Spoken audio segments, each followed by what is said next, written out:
Check it.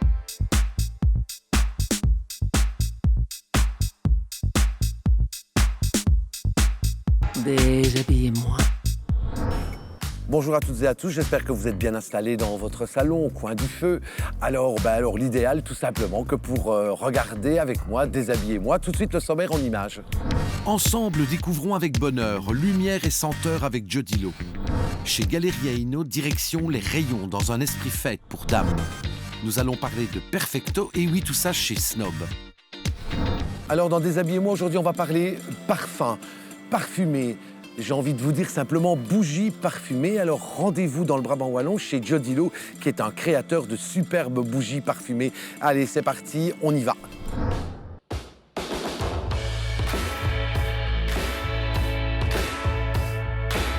Joe Dilo, au fait, c'est quoi? Alors, Joe Dilo, c'est une marque qu'on a créée maintenant il y a 5 ans.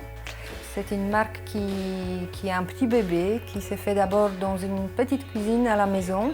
Donc on a commencé à faire des petits essais pour voir ce que ça donne. Donc on était prêt à faire vraiment quelque chose qui nous appartient. Donc créer une marque, des bougies grandes, des bougies parfumées et des bougies qui sont faites en Belgique. Donc ça, c'était vraiment les challenges qu'on a commencé. Je sens chez vous cette fierté de créer une bougie made in Belgium. Mais le contenant est aussi unique en son genre. Notre contenant, les vases, elles sont fabriquées d'une manière artisanale aussi. Ça sont les verres qui sont soufflés à la canne. Elles sont faites en Europe, en l'occurrence en Pologne, puisque la Pologne, c'est très connu pour les qualités du verre. En fait, dans le processus, il y a 20 personnes qui interviennent, puisqu'après le verre, il est coupé à froid. Il est ensuite poli manuellement. Manuellement, il va être aussi décoré à l'intérieur ou à l'extérieur. Ça dépend de la finition. Ici, on a un exemple sur une finition à l'intérieur, ou ici, c'est l'or qui est posé à l'extérieur. Et ensuite, voilà, les verres arrivent chez nous. Mais c'est un processus de fabrication qui est long, donc, mais qui est très important et que nous, si on veut mettre en avant. Y a-t-il une ou des particularités dans la fabrication de vos bougies? On travaille avec les cires qui se mélangent très bien avec les parfums, qui diffusent bien, qui brûlent bien. Donc notre bougie, elle descend bien et elle ne change pas la couleur au fil du temps. Et chaque bougie est unique, car elle est réellement artisanale. Chaque bougie d'abord est unique, dû au fait du soufflage à la bouche. Ce sont des verres plus gros, plus minces. Le dessin en dessous du verre sera tout à fait différent en fonction de la bougie. Et puis quand on allume la bougie, c'est là que la magie opère. Donc vous aurez un effet de lumière qui va jouer dans la bougie, qui va changer la couleur de la bougie et qui va donner un aspect totalement différent de la bougie. Pour ce qui est du parfum, on essaye de garder un juste équilibre au niveau force du parfum et on pourrait dire art de vivre. C'est très désagréable d'avoir un parfum qui est trop présent quand on a un dîner et qu'on goûte plus qu'on mange. Donc là, on a vraiment un juste équilibre. On rentre dans la pièce, on sent quelque chose d'agréable, mais pas d'écœurant. Il est possible de personnaliser vos bougies. À côté de Joe Dilo, nous avons un département de bougies personnalisables où les clients peuvent choisir leur forme de verre, leur taille de verre et la peinture du verre. On peut également faire des bougies métallisées pour refléter un petit peu plus le luxe. Et une fois que la bougie est peinte, on va apposer le logo du client. Ensuite, on va mettre la cire dans le verre également à la main, donc on reste malgré tout dans l'artisanat. Le client a également le choix de choisir son propre parfum. Et une fois que le verre est terminé, on le met dans une boîte de luxe, où là également il y a le logo du client. Le client choisit le type de papier, choisit la couleur de la boîte, la couleur de sa bougie, donc tout de A à Z.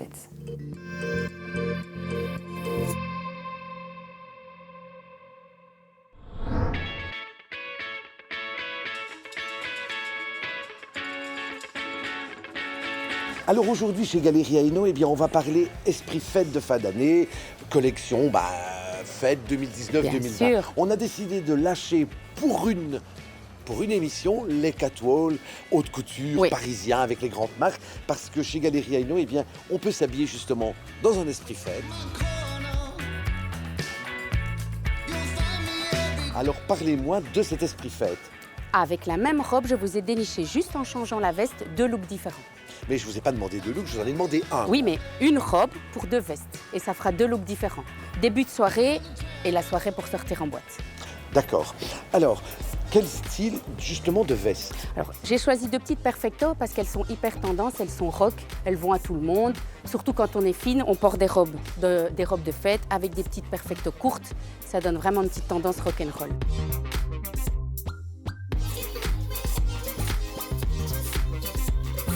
Par contre, on va accessoiriser cette robe dont on en parlera un peu plus tout à l'heure. On va l'accessoiriser, donc je vois avec une pochette, assez originale à mes yeux. Ah oui, c'est une pochette cloutée. Donc, voilà, la petite pochette cloutée, cuir, avec les petits accessoires dessus qui forment comme des petits bijoux. Hein. Et qui va très bien dans le coordonné. De la Perfecto et avec tous les sequins qui se trouvent sur la robe. Hein. Oui, et ce côté clouté de cette pochette va très bien avec aussi ce Perfecto, avec bien entendu aussi ces matières argentées, quoi. Celle-ci va en plus à toutes les morphologies. Comme elle est petite, elle se porte sur le côté, qu'on soit grande, fine, petite, grande, ronde. C'est bon pour tout le monde. Alors, j'ai vu que vous aviez continué le Toujours côté dans animal l'animal. de la chose. Oui, avec un petit bracelet, Voilà, un petit peu peau de serpent. peau de serpent. On continue dans les animaux, moi j'aime bien, on mélange tout. Hein. Alors, j'aimerais maintenant que vous vous focalisiez sur les explications, mais en long et en large, sur cette petite robe. Alors, j'ai envie de dire sur cette petite robe noire qui fait référence aussi à un d'autres grands couturiers. Je vous écoute. Alors ça, c'est un coup de cœur, parce que cette petite robe est vraiment splendide. Donc, on voit aussi, quand on l'ouvre comme ça, bon, je vais la mettre sur vous. Je vous en prie, je vais la mettre sur vous. Bon, Donc, dites-moi. quand on la porte, ce qui est très intéressant, c'est que, regardez, tout le volume s'ouvre dans la robe. Donc, quand on a une taille bien marquée, pas tout à fait comme moi, mais quand on a une taille bien marquée comme vous, d'accord. non, quand on a une taille bien marquée, eh ben, la robe s'écarte tout à fait en bas parce qu'elle a beaucoup de volume. Voilà, c'est ça qu'on appelle un modèle danseuse. Ce Une qui sera petite sympa taille avec le Perfecto qui va encore marquer de la nouveau taille marquer et qui va donner de l'ampleur dans le bas. ce côté ample dans le bas. Donc, ce qui est très intéressant sur cette robe, c'est les sequins. Il y a les sequins allongés qui sont les contours des fleurs, Oui. le sequin plat qui forme la fleur, et puis pour former les feuilles, c'est les petites perles en rond, les petites perles rondes. C'est ça qui donne le relief à cette robe et les Réalisé dessins. de manière manuelle ou mécanique? À mon avis, mécanique. Mécanique. Waouh. Oui, oui.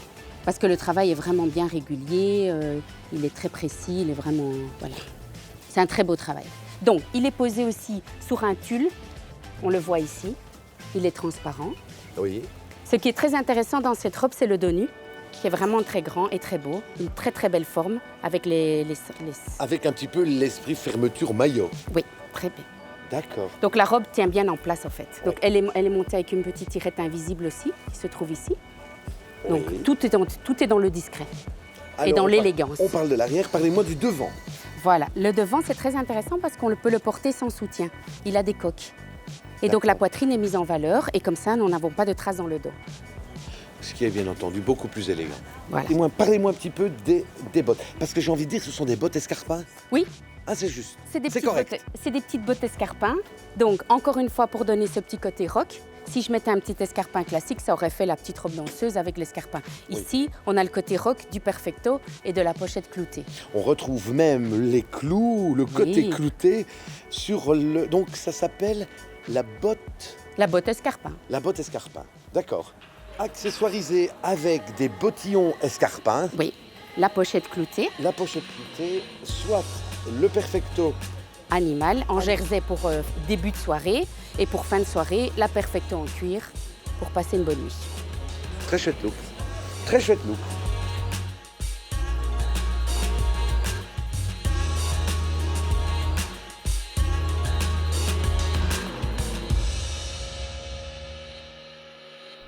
Voilà, alors aujourd'hui, on avait envie de vous parler de Perfecto.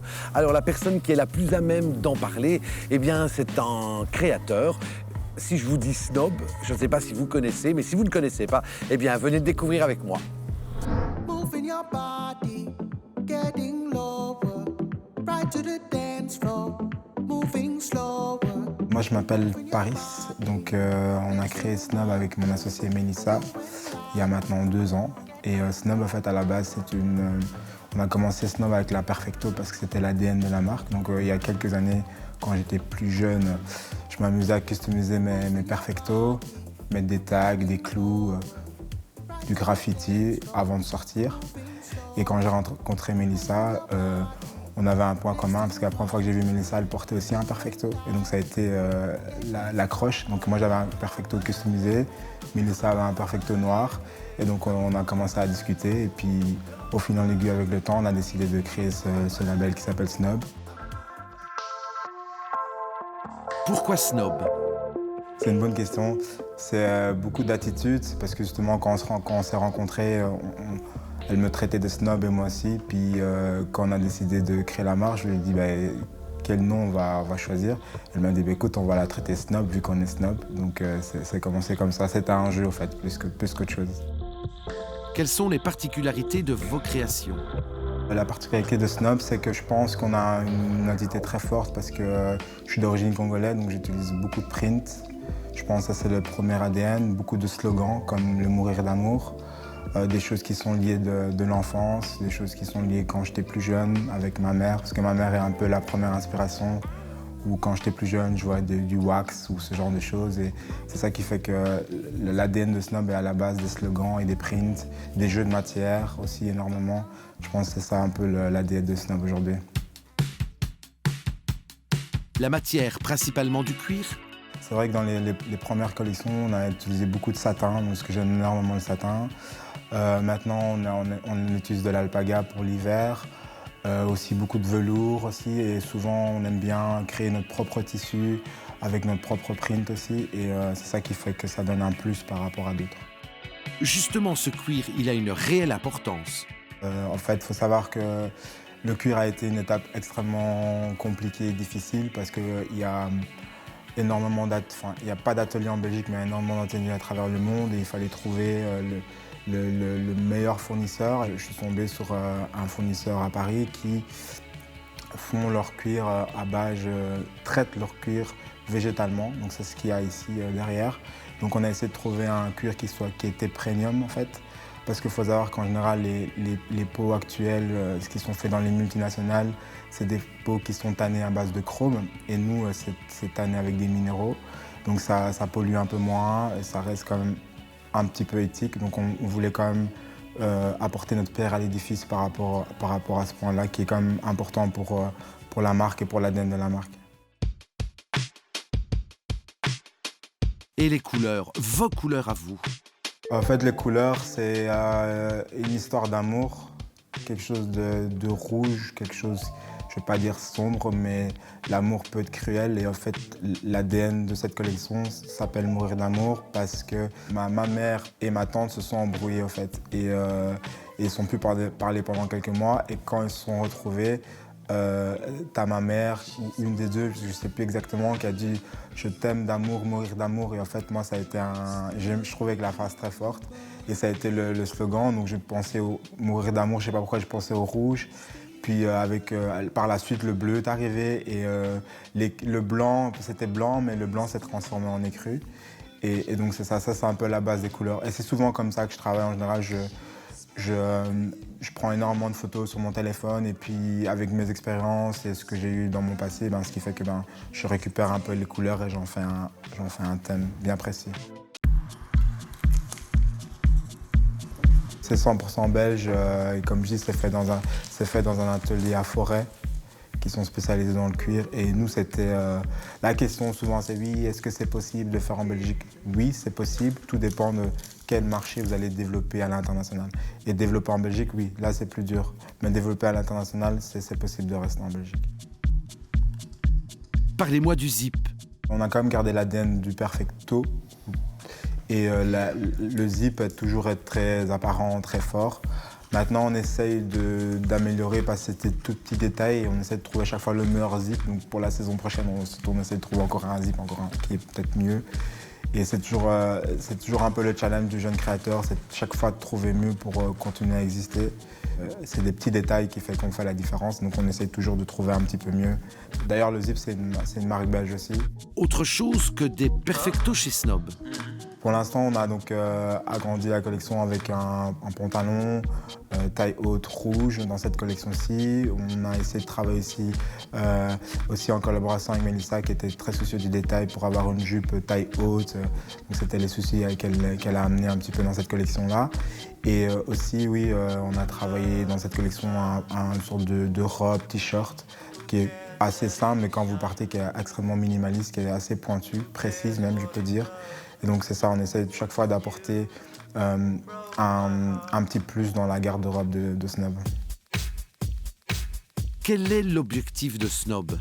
Moi, j'ai souvent, comme je dirais Chanel, le luxe est le contraire de la pauvreté. Et donc pour moi, je viens de 1080, si quelqu'un de 1080 peut porter ma pièce, why not? Donc je ne suis pas quelqu'un qui va fermer ma collection pour une élite.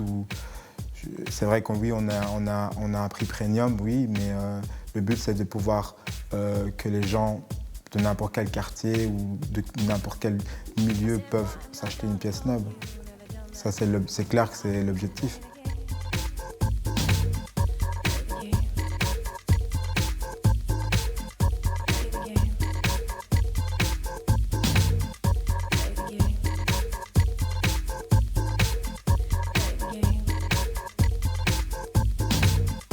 Eh bien, il ne me reste plus qu'une seule chose, c'est vous souhaiter une agréable fin de journée. Et puis, à la semaine prochaine, même jour, même heure. La semaine prochaine, dans Déshabillez-moi, vous découvrirez Aurélie Carnois ou la création textile. Parlons fête pour hommes chez Galeria Ino. Zoom sur la griffe Yume, créateur de t-shirts.